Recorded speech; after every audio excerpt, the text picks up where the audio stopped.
आपल्यासोबत सामाजिक न्यायमंत्री संजय शिरसाट आहेत. सर, काल संजय विखेंनी एक वक्तव्य केलं होतं शिर्डीतल्या भिकाऱ्यांबाबत.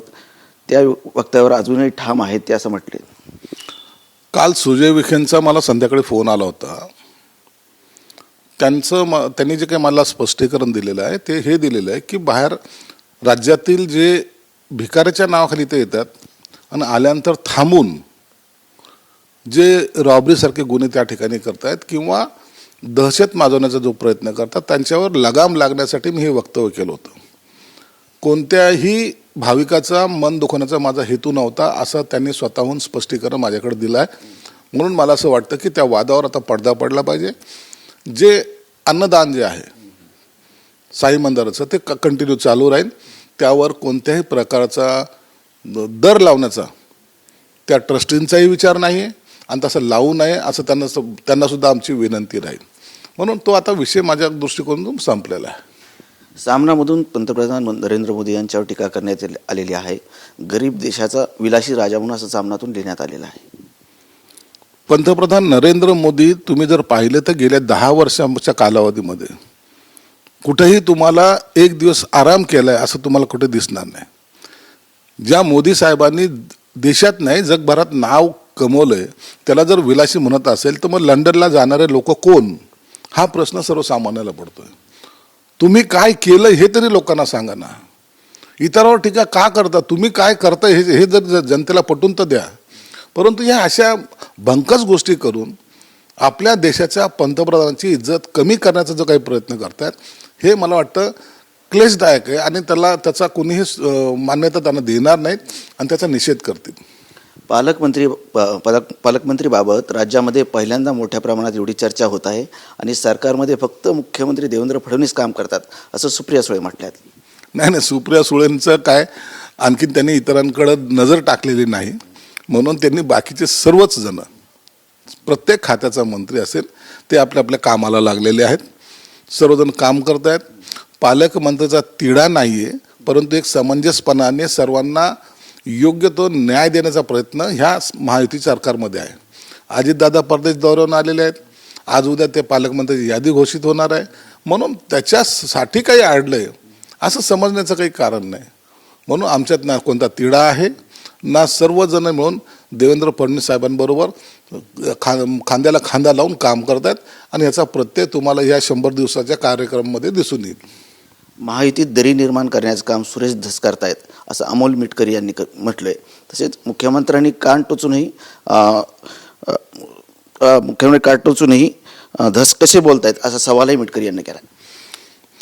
धस जे आजकाल वक्तव्य करतायत ज्या त्यांच्याकडून जे वक्तव्य होत आहेत ते बीडच्या प्रकरणापर्यंत संबंधित आहे.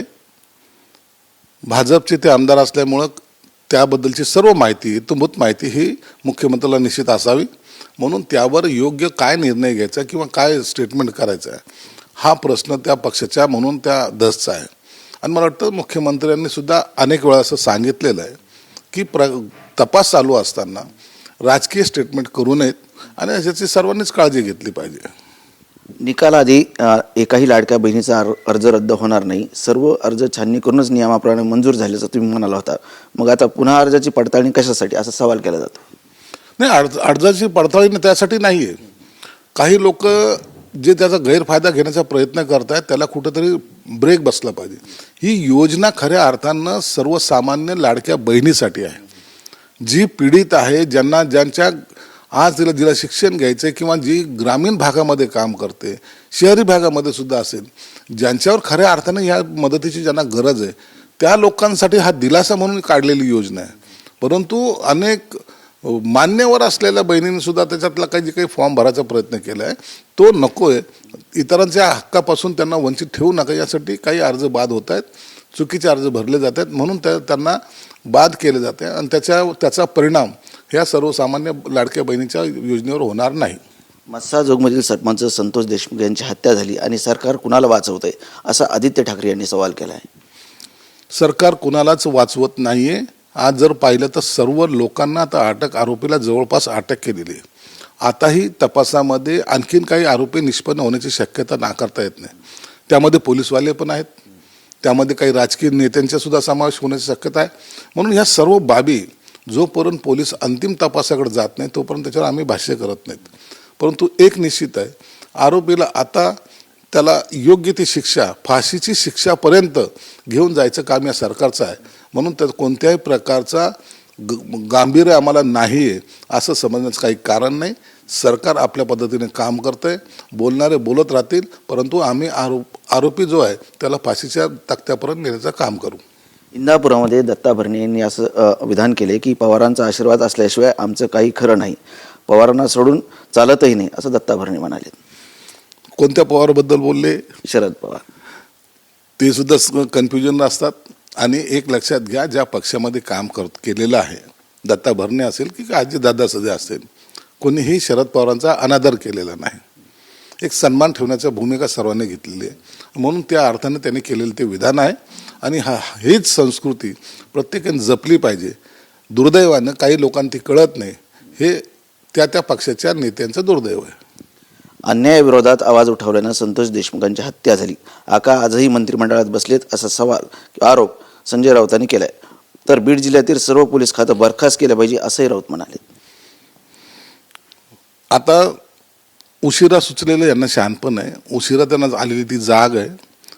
सरकारचा तपास फार पुढे गेलेला आहे. सरकार योग्य दिशेने तपास करतं हे बीडच्या जनतेला माहिती आहे.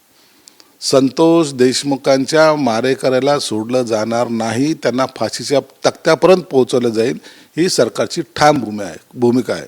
म्हणून याच्यावर इतरांनी कितीही स्टेटमेंट केले, काहीही आरोप केले, त्याच्याकडे आम्ही गांभीर्यानं पाहत नाहीत. सामाजिक खातं न्याय तुम्हाला महत्त्वाचं खातं मिळालं आहे. काय बदल केले जाणार आहेत राज्यामध्ये जेणेकरून समाजाला न्याय मिळेल?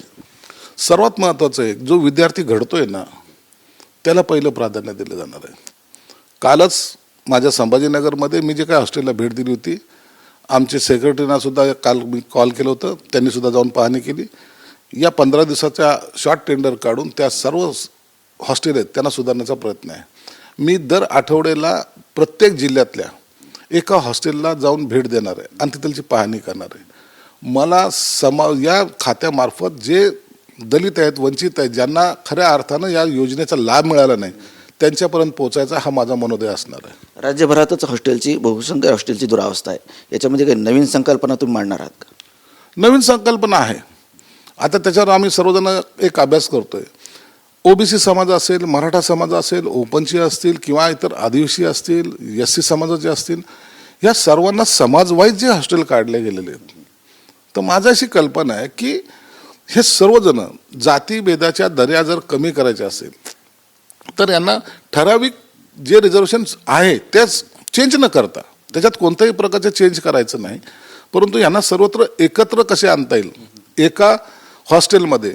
मग तिथं दलित समाजाचा बी विद्यार्थी आहे, मराठा समाजाचा पण आहे, ओबीसी आहे, आदिवासी आहे, असं जर राहिलं तर हे जे काही संबंध निर्माण होतील, मला वाटतं भविष्यामध्ये एक चांगला जातीय सलोखा राखण्यासाठी कायम होतील. म्हणून त्या पद्धतीचा एक प्रस्ताव आणण्याचा माझा एक प्रयत्न आहे. परंतु त्याच्यावर पुन्हा एकदा सर्व रिव्ह्यू घेतल्यानंतरच याची घोषणा मी करणार आहे. नक्कीच हे होते सामाजिक न्यायमंत्री संजय शिरसाट. कॅमेरामन हर्षल निक्कमसह संजय सरोदे, TV9 मराठी, छत्रपती संभाजीनगर.